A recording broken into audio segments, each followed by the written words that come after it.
Aktibo namang nakibahagi ang iba't ibang lawyers organization sa Cotabato City tulad ng Public Attorney's Office Cotabato, Public Attorney's Office Maguindanao, Cotabato State University College of Law at Integrated Bar of the Philippines Cotabato Chapter upang mas marami ang makabenepisyo sa naturang programa. Ayon kay IBP Vice President Attorney Pangandongan Dilanggalan, maliban sa paghahandog ng libreng legal assistance ng bahagi ng pagdiriwang ng Bangsamoro Foundation Day ay naghahandog din anya ang kanilang organisasyon ng kaparehong tulong sa mga ordinaryong araw, lalong-lalo na sa mga indigent individuals.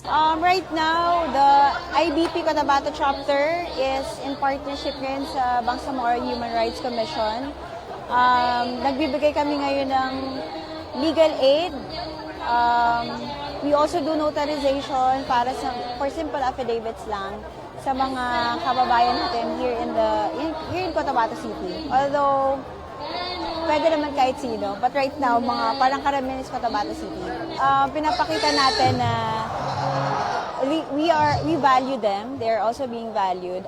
We treat everyone equally. So ito yung mga chance na nabibigyan namin mga lawyers ng pagkakataon yung mga kababayan natin na who are less fortunate in life or wala masyadong kakayahan na kumuha ng private lawyers para magbayad. So dito kami, ang IBP Cotabato, bumababa kami sa ground to render legal aid po sa mga kasama natin dito sa community. Maliban sa legal